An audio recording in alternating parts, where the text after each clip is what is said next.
Hey everybody, welcome back for another Eiyuden Chronicle update. So we have the first update of 2022 here. The one back in December of 2021 I found pretty exciting just because it had Hakugen in it. And I've been waiting to see her re-reveal since essentially the Kickstarter campaign. So I was really happy with this one. In this update, they might detail some of the plans they may have for us in the coming year, and hopefully just what to expect when it comes to updates. So let's get into it. Hey there, heroes. It's a new year and we've got tons of new information that we can't wait to start sharing with you.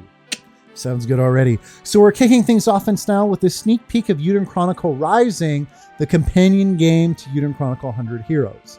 That is currently in development thanks to everyone's tremendous support during the campaign. Before jumping into the juicy details, we'd like to take this opportunity to answer a couple of questions we've received regarding Eiyuden Chronicle Rising. First, we would like to assure those who have purchased a companion game, Eiyuden Chronicle Rising, at the $7 USD backer exclusive price will not be expected to pay any additional cost. Woohoo. And I figured that, and no way did I think we'd have to pay extra. That would just piss people off, that would. Additionally, we understand there are backers who have been asked how to change or finalize their platform of choice for Eiyuden Chronicle Rising in March of 2022. Right after the March update goes live, we will be sending an email to the same email address backers provided in the official backer survey that we sent out a few months after the campaign concluded. I'm pretty sure I picked PlayStation for mine. Backers will be asked in this email to select which platform they would like to receive their copy of Eiyuden Chronicle Rising on, and that platform of choice will be locked in. This cannot be changed later, as we need a point in time to secure and confirm orders due to the large number of keys that need to be ordered from each platform. We appreciate your understanding. In addition, we will send out a reminder email to backers we do not receive responses from.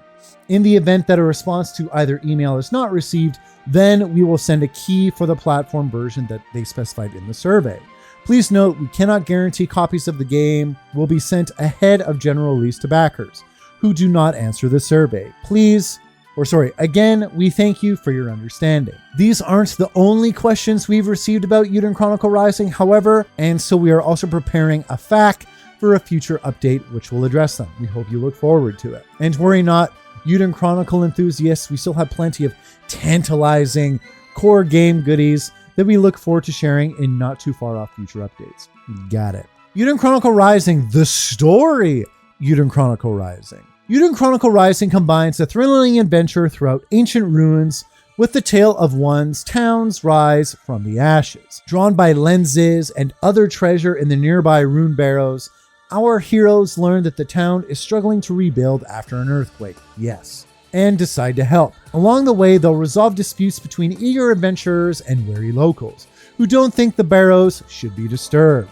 And they'll learn more about each other's reasons for seeking treasure, deepening their bonds in the process. As you will learn, these rune barrows hide a great secret that has fateful implications for one of the characters. What begins as a simple treasure hunt turns into a dark conspiracy that will shake the world and plant seeds to carry over into the main story of Eiyuden Chronicle. Yes, so it does tie in directly to the main game, which we kind of knew. Character profiles. Yes, so we're being reintroduced to the main characters here. We got our climbing enthusiast here. It looks like CJ, gender female, age 16, home the League of Nations. Favorite food, Mega Katsu Curry. The latest in a long line of scavengers. Tomb Raiders by trade, CJ's clan has sent her to New Nevea in order to complete their traditional rite of passage. What can I say? Your town's growing on me. That's reason enough for me to stick my neck out. We got our kind of like shrine maiden looking girl here. Isha, gender female, age 16, home, New Nevea.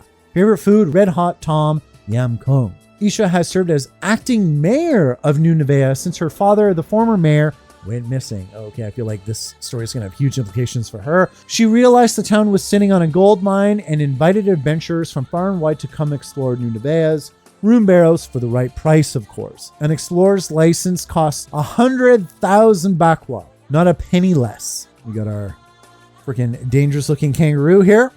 Guru, gender male, age 35, race beastman of the giant kangaroo persuasion in brackets. Favorite food, pavlova. I feel like I'm mispronouncing that. an adventurer who's looking to get his mitts on the priceless treasures in New Nevaeh's barrows. Guru is tough as nails. In his old life as a mercenary, he single-handedly hacked his way through some nasty battles, but it's the jingle of coin he marches to.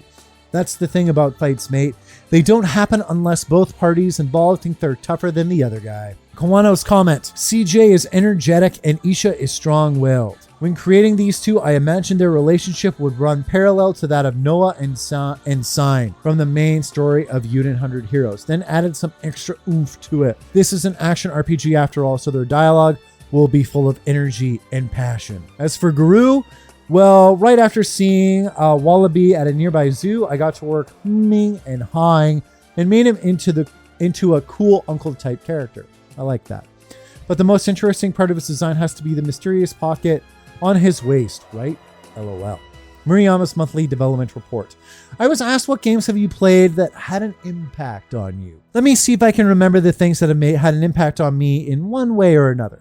I can think of a few novels. One is a famous sci-fi cyberpunk novel called Neuromancer. I was at the bookstore and picked it up because the front cover and title caught my attention. I was only going to flip through the first few pages, but I became so absorbed in the fascinating world and writing style that I read through the first third before I knew it hit me. I've reread it numerous times since then. But what about movies? There's only one movie that I've seen in the movie theater more than 3 times. Shaolin Soccer. Interesting movie choice.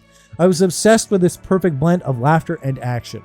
In the same vein, aside from titles like Civilization, there's one game that I've completed 3 times from beginning to end, Deus Ex. For those that don't know, Deus Ex is a stealth game set in the cyberpunk world. Of course, the atmosphere is excellent and the game has multiple options for how players can solve a single problem. You can utilize the puzzle-like devices in the game, smash through all guns blazing, find a key somewhere else, hack things, or just grind until you're strong enough to brute force everything. Of course, games can still work even if there's only one solution to each problem. But with that game, I could imagine developers smiling and challenging players to solve the problem however they like, using one of the many well-balanced solutions that have been prepared. Those are the kind of games I like. A word from the team.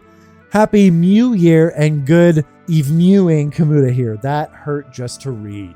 Let's make this another great year. I spent the New Year's holiday playing with the cats and suddenly got into making braised pork on New Year's Day. We entered January 2022 rejuvenated and ready to go, and now it's already coming to an end. All I've talked about since the end of last year is how pressed for time I am. LOL. People say that time flies when you're having fun, but it also flies for me when I decide the next steps I need to take, find issues in the process of actually creating each part, then realize it didn't turn out the way I want to, forcing me to go back to the drawing board. Sounds like game development to me. Since the beginning of this year, I've been running at top speed trying to tighten up how everything works. And all that extremely dense time has flown by so fast that I didn't even notice it until now. Recently, we cemented the setting for Eiyuden Chronicle 100 Heroes, its terrain, climate, and natural features. Our once symbolic world map, made up of nothing but sketches and photograph references, has finally become properly visualized. Fucking sick! That's great to hear. Which gave everyone an immediate boost of excitement. Absolutely. Things solidifying and coming to place, freaking great.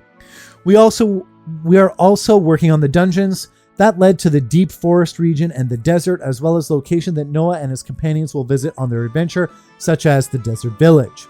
It's where the shark folk live. Oh, the shark folk are one of the desert people. We've gotten actually human tribes there too, from what I remember seeing. I know everyone's anxious for more info, but unfortunately we can't show you any more mid-production screenshots, so please hold on a little longer. When I was able to find a small moment for myself, I went to see Spider-Man No Way Home. I'm going to see that this weekend. I won't go into any spoilers, but it was tons of fun. Can't wait to see it. If they can cram so much story into 2.5 hours, I should be able to do more with my time too. Now, well, that I've fallen into some weird logic loop and started screaming, nope, no way, nuh-uh, to my own brain, like I'm one person playing both parts of a comedy duo on stage, I think I'll call it here. Oh, but before I go, please enjoy this picture of the braised pork I made on New Year's Day. Yummy, yummy, yummy. Looks pretty good. I hope you'll continue to support us. That's it for the new year. Hey. So from a game development standpoint, they've solidified all the environments and the different regions we're going to in terms of the world map. That's pretty cool. And then we just kind of got a bit of a refresher in terms of the Eiyuden Chronicle Rising characters. So we got Guru, and then we have Isha, obviously, once again, she's the mayor of the town. And then we got CJ, who comes from a, what was it? It was a a tribe or a long line of tomb raiders by trade, and she is from a clan as well. So I guess it makes sense they're going to focus a little bit on Eiyuden Chronicle Rising before Eiyuden Chronicle 100 Heroes releases. So very much nothing crazy about this. The story details we already knew about by and large for Eiyuden Chronicle Rising, and we just got reintroduced to the main characters for Eiyuden Chronicle Rising. So nothing too special with this update. Hopefully we'll get more substantial ones going forward. It is nice to hear, though, once again, they have solidified the world map and the regions we're going to. That's nice to hear. But all in all, pretty light. Hopefully we'll have at least a Eiyuden Chronicle 100 Heroes character next time. If not, maybe a Rising character or two, because there are some characters we have seen from Rising that we really don't know too much about, such as that lizard clan that got confirmed in the main art, and we did see a quick slide of them as well during the trailer. So all in all, pretty light, everybody. Let me know what you think in the comments, and I'll see you next time.